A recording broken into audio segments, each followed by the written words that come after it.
another year, and we need to take stock of what happened last year and to look at what to expect in this year, 2023.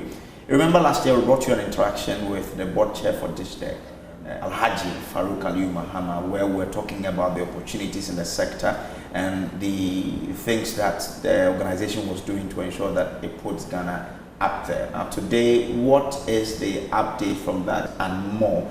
And the biggest of all has to do with the the potential flag bearer of the new patriotic party. It's become quite a hot race between two leading candidates, Dr. Bawumia, who is currently the vice president of the country, and former trade and industry minister Alan Kwadwo, who will win to become the leader of the NPP, we would see. But this interview is for us to understand what is at play here.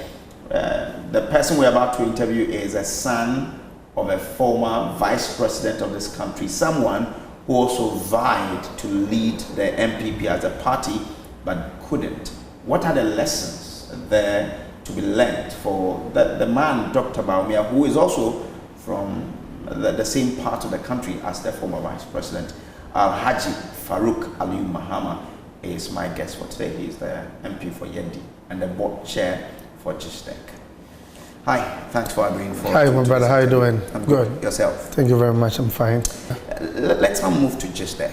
Yes. Last year, you gave us a lot of insight into GIISDEC. Yes. People were so happy. Yeah. What is the update from them? Thank you very much. I think since the President of the Republic appointed me as the board chairman with the support of the Minister, Honorable Abu Jinapo, and my board members, my cooperative board members, the CEO and management and staff, I think we've been able to do a lot. I gave you last year, when I took over, we had not, we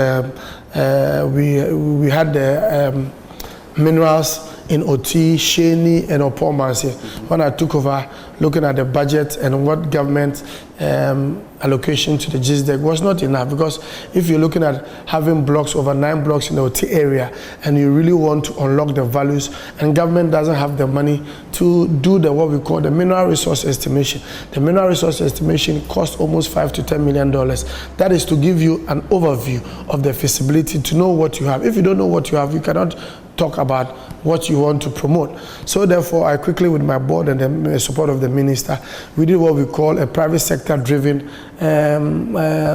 investment drive, and I did what we call stakeholder investment. I went around to Yendi to see the overlord, went to the Zabzugo area, the Shen area, went to the Oti region, involved the chiefs, sensitized them to let them know that we are bringing people and investors, because if investors are coming to what we call bring their own capital to come and invest, and without first of right refusal, because they don't own the blocks, they are yet to invest. After the investment, we come back to the board sanctions through the minister, it goes through parliament for ratification before it comes back. No, it goes to cabinet, from cabinet to parliament before you allocate a block. Then you know that you are the true owner. But for now, even being able to bring investors, but we gave priority to Ghanaians, because Ghana, the local content was very, very key. Through the support of the board members, we were able to do that, to convince people to come. And I can tell you, as we speak, 9 companies from multinationals and Ghanaians have started what we call the mineral resource estimation. And what they are doing is to using their own money, private sector driven, to do that. And nobody owns a block. And what we are doing is to do an MRE to come out with the feasibility. And we are about getting there. Some people are almost completing their MREs. After the MRE, you come back to the board. There's a first of a right refusal through the minister. You come to cabinet. Cabinet will then take it to parliament before you are allocated a block. So we made the people of the Oti region and the Opomansi and Yendi for them to know that if you see people come there, you must give them red carpet. You must have what we call community engagement or stakeholder engagement, which I went to the Oti region to do, to sensitize the chiefs and the people of the area. So when you see people come there, they are not coming to own the block. They are coming to help you so that we can unlock the values of the country through the support of the president. Because the president has a vision to make sure that the iron and the mineral resource, through the steel, we make iron rods, through the steel, we make bridges. And Ghana is blessed to have that. So we did what we have to do. And after doing that, with the support of the minister, we did what we call a proper master plan. The government of Ghana must have a master plan, a blueprint to know where we are going, the number of when we finish, what are the plans, how we want to do the transportation of the ore to the port, how are we going to do it, what are the technical. So we engage all sectors, from Ministry of Railways, Ministry of Lands. We did what we call a stakeholder engagement, and successfully, with the support of the minister, we're able to do that. And the president is going to launch that. And with the master plan, every investor that holds the Bible understands where Ghana's iron ore is, the deposits, and every allocated block that they are doing, the concessionaires are doing, after which they will be going through vigorous assessment, then the cabinet, then the parliament to approve for you to say you can own a block. But for now, there's no ownership of a block. What we are doing is doing investment. And we've been able to acquire the drill rig for our own, for GIISDEC and the people of Ghana, for them to use to also be generating internal generated fund. Because GIISDEC doesn't have the needed allocation from the ministry, looking at the minister's schedules and the tightness of the allocation. Through this year, the rig will arrive and we'll rent it out for it to generate. The Geological Survey Department can also use it to do more exploration for it to know. So all in all, we'll be able to do that. And I think this year, we should be able to do a vigorous monitoring and evaluation of where the mineral resource is, so that at least before the end of the year, we know where we are, and we know. But I believe GIISDEC is on course to bring lots of income to this country, because the investors are willing and they are outside working. We have a monitoring team, the support of the CEO and the minister. And the president is very, very keen. He calls me time after time, and the minister, to know an update. And even before the year ended, I had a one-on-one with the president. And I gave him an overview of where we are. And the president was really impressed. But I will not say all is well. We are still working to make sure we unlock the values for the country. Okay. Now, when you were speaking to us last year, yes, you said that government, and this is a quote from you, yes, government alone cannot invest in this iron ore industry. Yes. The cost of doing MRA is very expensive. Yes. And we've been able to do a block, and it takes a lot of investment. So yes, through the direction of government, yes, we've decided to do a private sector participation. Yes. It is a chain process, but the first achievement we've done is to get a big steel companies who have the capacity and who have understood that they are coming to do an investment on their own, yes, with their own resources, at their own risk, at the block. Yes. So that at least we'll have some activities based on the timeline that the president wants to see this achieved, yes, to see achieved A. Yes. Where are we with regards to this one? All the 9 companies are all at site as we speak. We have a monitoring team, we evaluate them. Those who are not at site, we've given them letters. And I can tell you, 80 to 90% of all those who have been given a concession to explore, to give us visibility on the possibility of iron deposits in the country are at site. And I can tell you, there's an MOU that was signed, an 18-month MOU, and we are working straight to their plan. There's a technical committee, and they are working, everybody is matching their work plan. And I can tell you that so far, 70% of the MRA is on course. Okay. Yes. So if you say it's on course to the layperson, they are exploring and they are drilling. It's a process. First, you do a report, do a drilling to know the FE values and the total tonnage and all that. So it's a process. So we've gone past the report. People are drilling now to get people have set up camps in the OT region, and they are working. And every concessionaire that located to start the MRE has a container and a lab, and they are all working. And I think I'm going to be visiting with the board. We're going to be going in February for a tour, so I'm going to invite you officially to join us for the tour. Block by block, we'll visit, and you see every concession with their labs, and they're working, and you see it for yourself. Yes. In OT? In OT region, yes. Okay. And Opomansi. And Opomansi. Yes. Now, you said that we are on course to produce iron. Yes. By the end of 2023, this 2023. Yes. Is that thing still, yes, is that target still on the table? Yes, it's on the table, yes. We can still attain it? Yeah, we can still attain it, yes. Because as I said, there is a mixture of Ghanaians and foreign nationals, and the capacity of all of them differs. And some of them have even gone ahead and they want to start mining and even prospecting and going to mining, serious mining, and that will be achieved. It's not all the 9 people, concessionaires that will get, but I believe at least 3 to 4 of them we should be able to start before the end of 2023. Oh, yes. Okay. Yeah. And if you say at least 3 to 4 of them, what's the probability there in terms of percentage? Yeah, because they've gone far with their work, and now they are ready to start the actual mining and to apply for their mining lease if they're able to conclude. It's a competition, and it's timeline. Some people started before others, and some people are ahead than others. Okay. Yeah. We also spoke about Opomacy. Yeah, Opomacy, they have started, the investors have brought their report, and the reports were good. So we are visiting Opomacy in March, and the investor has already started work. And there's already a setup, because initially that had already a good setup during Nkrumah's time. So GM Global, I think their work is more even minimal. They are even ready to kickstart mining immediately. Yes. So as we speak, mining activities have not started. No, it's not started. There. No, it's not started there. No, it's not. When are they? They should start around June, July. Yes. Proper mining. Yes. Proper mining. Yes.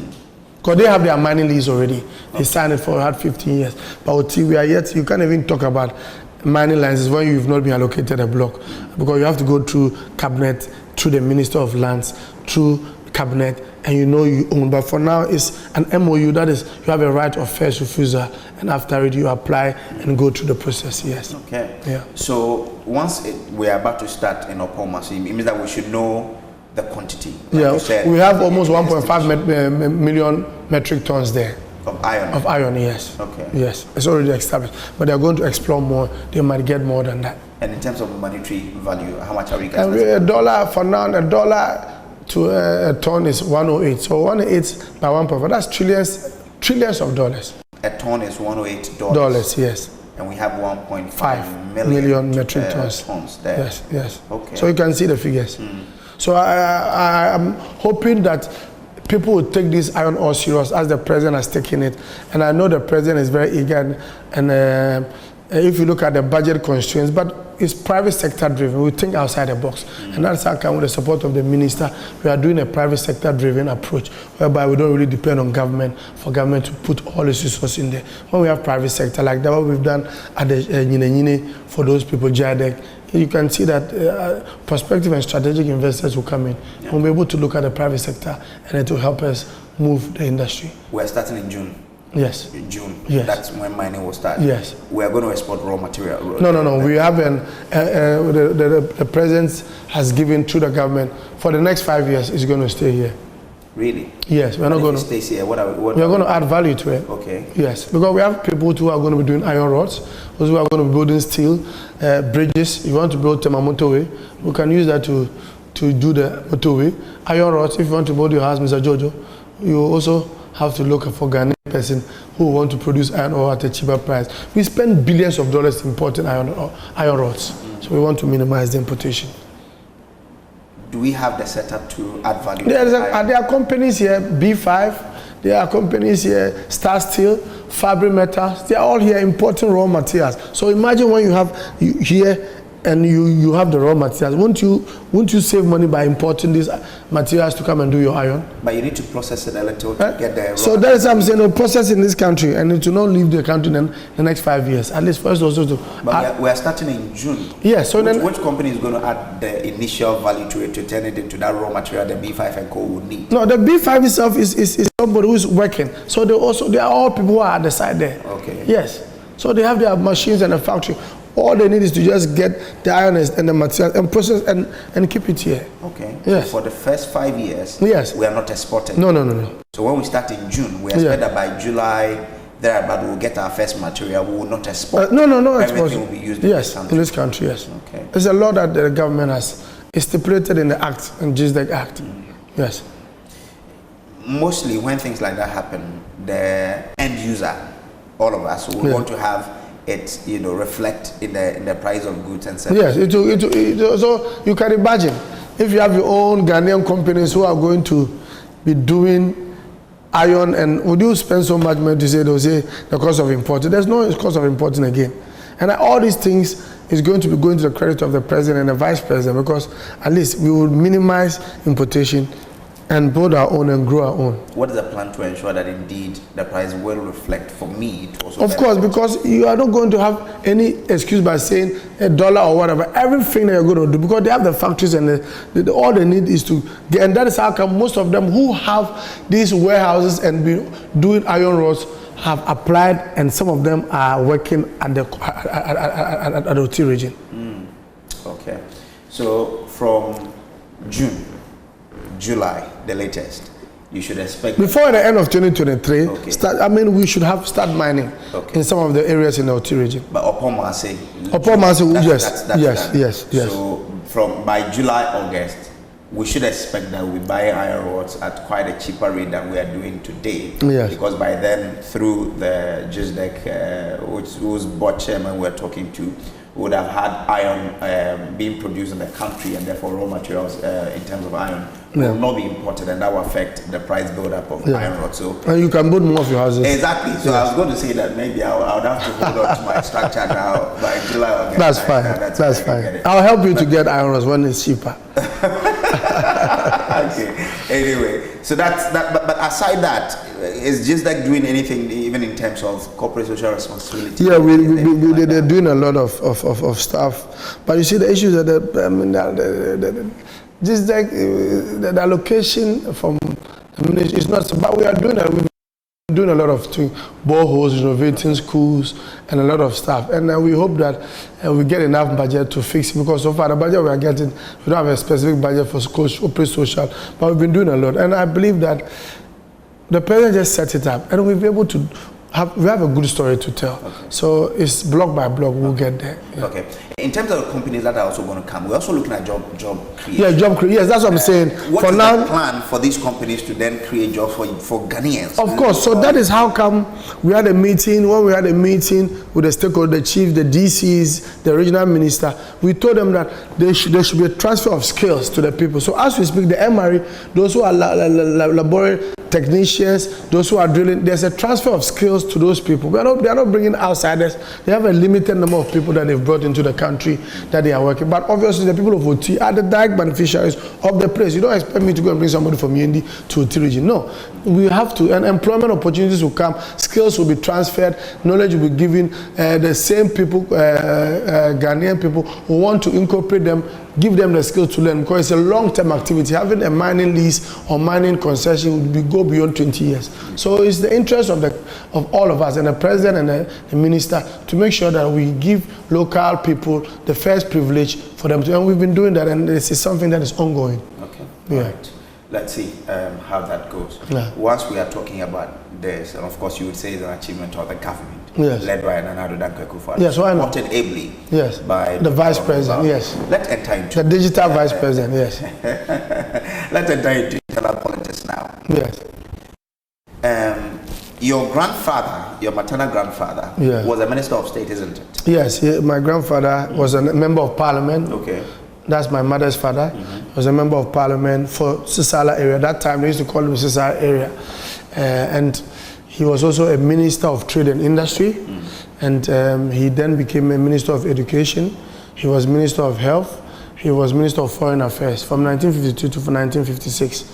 And my grandfather was a great man, Mori Gala. That's how come I was privileged to be named after him. Because my grandfather died 1st April 1981.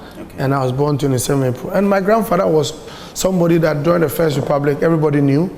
They used to call him the president who never was, because my grandfather was going to contest for the presidency of this country, and he was disqualified. And he single-handedly brought Hilal Liman, and Hilal Liman became the president of Ghana. So my grandfather was the founder of this party, PNP. Okay. And I'm privileged to have come from such a great family. And my mother always used to talk about his father.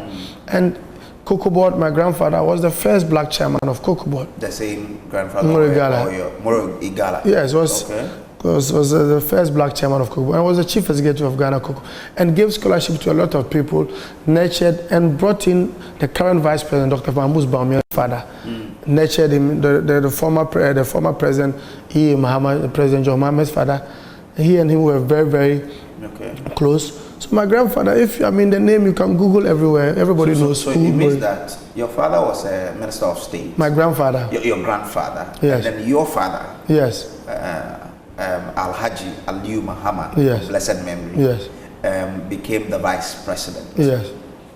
When he wanted to become the flag bearer of his party, I'm sure you were a young man, so you. I was not young. I was with my father throughout the campaign, everywhere. So you saw. I was with my father in the campaign.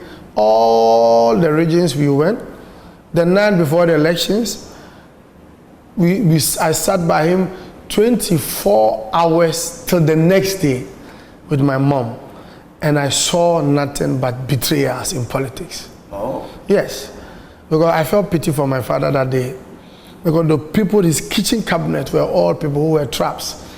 And it's something that I'll always, I didn't really, that situation made me not to like politics, but I said, no, I cannot let my father's name die. That is how come when I was working at Ghana Cocoa Board, because Cocoa Board is like, I'll obviously say that my lineage was part of the setup of Ghana Cocoa Board, because my grandfather was the first black chairman. Through him, his support, they were able to build the office in Accra Central. My mother's brother, my uncle, Dramani Igala, was the MD for Cocoa Marketing Company, the London manager, and became the deputy chief executive of Cocoa Board, my direct uncle. Then he brought me into Cocoa Board. I also rose through the ranks. So I would have decided to stay in Cocoa Board and become a big man. But I said no. My late father, looking at what he went through his elections, where he wanted to be president, what he went through, the dynamics, the positives and the negatives, the last minute trump card discussions, when the president, I was there when the president didn't get the 50+1. I was there. It was a lot of negotiation. I remember very well. My late father said, this is his number, and it was better for Mr. Alan Chamati and him to agree for the president to be claimed, because if you looked at that day in Legon, it was 50+1. Yeah. The president had the number, Alan Chamati had the number, that had 146 votes. So you could see that these were the three main people. It was going to go to another election. It was going to be another exercise to waste money and to go through a whole tour. Everybody was. So my late father was part of the peacemaking process to make our president, current president, to go unanimously as the leader. But I hope and pray that the 2024, and you see, funny enough, having followed my father, and I wish I was a delegate, but today I'm a member of parliament. So you're a delegate? I'm a delegate, and I have control over my constituents, not only my constituents, across the country. I have also influence. So you can imagine, today my father should have been in this shoe, so that I would have given him the votes. He wouldn't have been going to beg people to vote for him. Okay, so with that experience, yes. Now the vice president, yes. Obviously, you are part of the people who support that the vice president should be made a flag bearer. Yes. I just don't support the. When my late father was the first Muslim vice president for 8 years, and also the first Dagomba. So he had seen it all, and was part of the people that recommended Dr. Bawumia at the Alisa Hotel to affirm the vice president. He woke up at the next meeting in Alisa to speak. The vice president is alive, the president is alive. I'm talking about my late father. And made a case for the vice president, Dr. Bawumia. I'm talking about Aliu Mahama, saying that the president should give Bawumia to him. He would take Bawumia, and the vice president has said on videos and on programs, he would take him to all the places Bawumia doesn't know and doesn't have leverage over, which my late father did. Took him around. The vice president is alive to testify. So my late father was just those part, but it was part of the recommendation of the vice president. Took him around through the campaign. The vice president, Aliu Mahama, died on his way to a campaign in Sunyani to meet the vice president for them to go to the north. So if you say whoever that suffered for Bawumia is my father. Okay. And today, and today he's contested. And there's no, even if my father was alive, may his soul rest in peace, and my mom, they will not have any choice. So you can imagine. So when they say MPs shouldn't declare or MPs shouldn't whatever, it's about track record, and it's about trust and being part of a process that is now emerging to become a president. It's not just by the roadside that I say I'm supporting this. And it's not a personal issue, But I believe my late father was part of those who recommended and made a case for Dr. Bawumia at the NEC meeting in Alice Hotel. So for you, it is not about performance, but about continuing what your father started. It's not about, no, performance plays, I'll come there. But I'm saying my father started a journey of pushing and recommending and making a case for the vice president. He didn't just leave it there. President Bawumia, in his own speech, said he was a novice in politics. And this same Aliu Mahama took the vice president to all the nook and cranny of all the northern territory and was leading his campaign because he was a sitting vice president. He had seen it all. He had the experience than Dr. Mahmoud Bawumia because he had gone to election, lost elections, understood the dynamics. So therefore, and on his way to campaign, died again for Dr. Mahmoud, didn't see Bawumia to become a vice president. Today, Dr. Bawumia is a vice president. So therefore, if my father was alive, he would have continued that same dream he wanted to see his son or his brother. So I'm continuing that dream for my late father. Now, it's a huge contest between Alan Chamanting, who you even alluded to earlier, in 2007, came second to current president, Nana Addo Dankwa Akufo-Addo. Yes. So he has a base already. Yes. Coming up against someone who was even a novice in politics, but has now grown. Yeah. Isn't that a far-fetched attempt for him to try to snatch something that people will say or describe as the birthright, in quote, of Alan Chamanting? Because in MPP everybody says ABDDBH. If you say birthright, then I also contest for vice president one day, or maybe my grandfather to become a president one day. Why not? But yes, I understand what you're saying. But you see, it's not only Dr. Bawumia who we are speaking. I'm speaking on behalf of all those who are potential candidates. Well, Mr. Alan Chamanting is a very respected. He was a very good friend of my late father. They worked together. A very astute politician, carried himself well, and has done well for Ghana. Let's be very, very frank. Not only him, Dr. Okotofie, his father, did a lot for this country, supported the party, was part of the formation of most of these influential parties in the country, Dr. Okotofie. And he's also somebody who is very respected and has done well for Ghana. It's the same way Dr. Ajako, who has done well as the Minister of Energy. His father too was a great stalwart in the party, has also done well. And my own good friend, Kennedy Ohini Ejapon, he has done a lot for this party, sacrificed a lot, me personally, Kennedy Ejapon has done a lot of things for me. But and Joe Gate as well. And Joe Gate was my daddy's good friend. All in all, MPP has the finest presidential. It tells you that we have good products to sell. But God says you cannot get everybody to be the president. So all the fine brains will then come together. But it's the way we carry ourselves, the way we do things. As President Akufo said, we must manage and manage well so that the 2008 replication will not repeat itself. So whoever that emerges must have the support of the person in the way he treats others.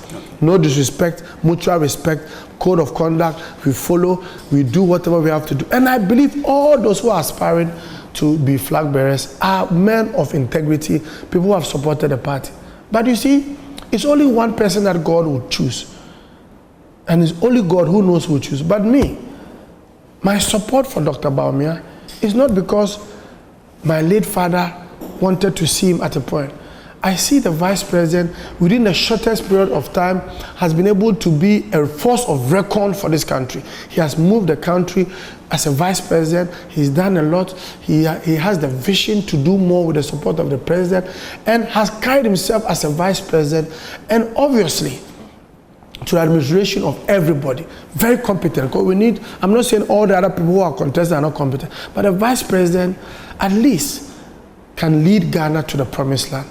And I believe that all the other contestants have that capacity, but God will choose one. And I believe that Dr. Bawumia is somebody who stands tall. In the last 16 years, everything is about Bawumia. Even those who don't like him are speaking about Bawumia. So Bawumia is a force to reckon. And I believe that he would bring everybody together inshallah, if God crowns him the flag bearer. He is a very gentleman, a good listener. He obviously need the support of Honorable Kojo Chiamantin, Dr. Apreku, Oyine Kunedu, Kennedy Japan. He will need, because they are all forces to record. We want to break the 8. And I'm supporting Dr. Bawumia because with Dr. Bawumia, we will be able to bring that unity and that gap, and everybody will feel one and will be united. Both the north, the south, the east, the west will be united around Dr. But what do you say to people who say that, well, like I said earlier, he came to meet Alan Chamante in the queue. Yes. Why not allow him to go, then he will come? No, I don't. I see politics has nothing like queue.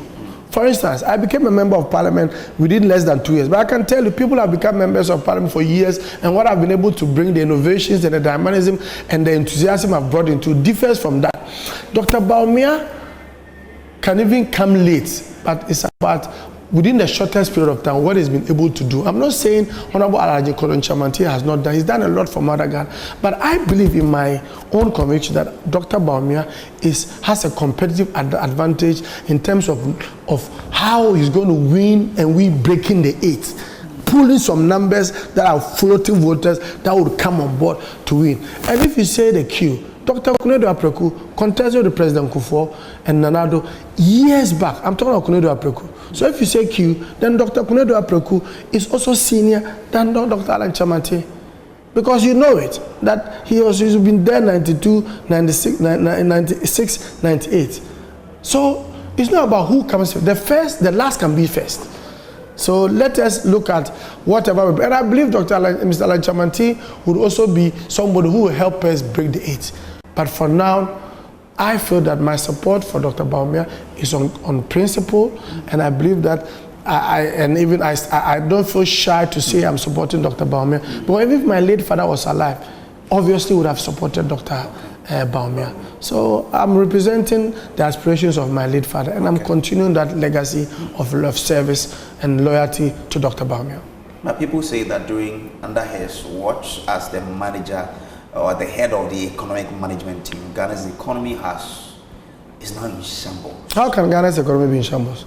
We are at a place where individual bondholders are now grappling or fighting with government over what belongs to them. We're at a place where if we don't get the support of IMF, we will really be in a deep hole, because a lot of government expenditure will come to a hole. Yes. And if they come to a standstill, it means your economy, there's no economy for you. But Ghana is not people are saying that he is the one who has overseen. Ghana is not the only country that has got to IMF. When we took over government, President John Mahama's government was at IMF. He's the same vice president who led economic management with the finance minister to take Ghana out of IMF.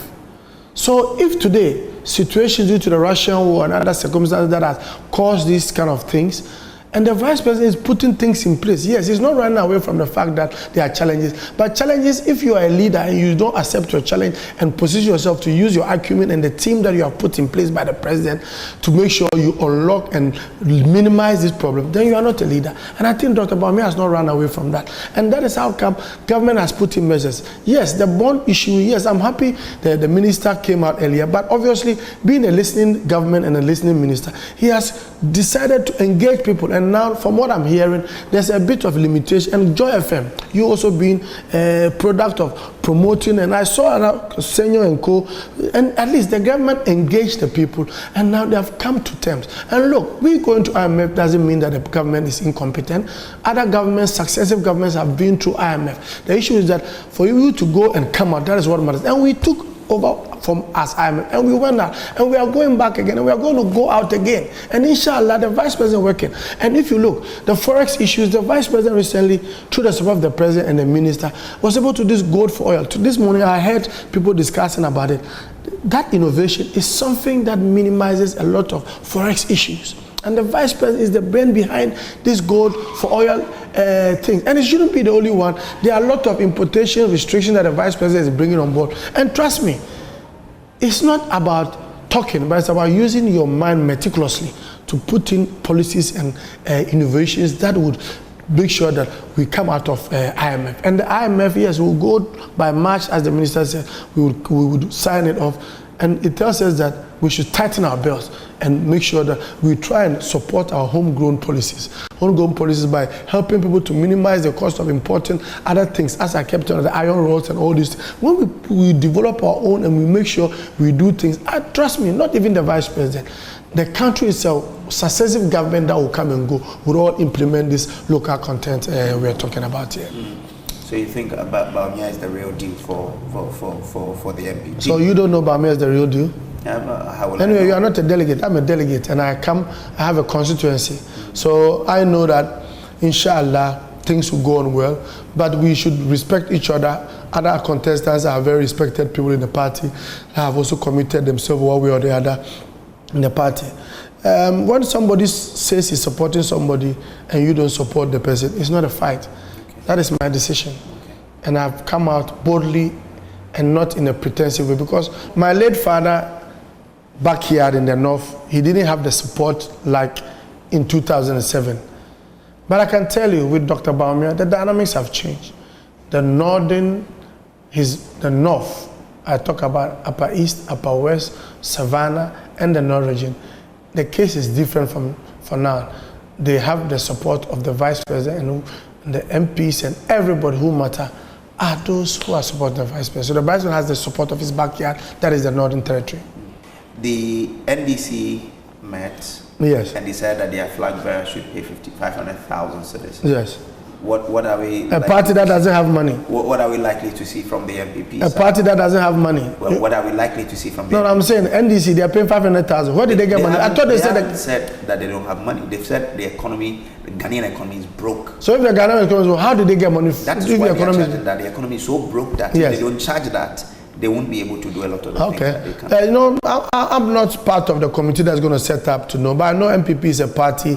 Previous elections, we've not really charged that kind of money. MPP is a democratic party. It's a party that is born in competition. There's no free way. You have to suffer and go through the mill to be elected and all that. So I believe they'll definitely come out with a reasonable figure, and a figure that will also accommodate the people of the youth and other people who will want to contest in the future. Because it says that within 40 years, you should be able to be capable of competing to be president of Ghana. And you never know, you might have people who are 40 years and they also want to compete. So the pricing and the figure that we use to let people pay for their filing fee should be reasonable and acceptable by the people of this country. By extension, what you mean is that the NDC's one is not reasonable? No, it's beyond, it's not. It's not reasonable? Yes. Okay.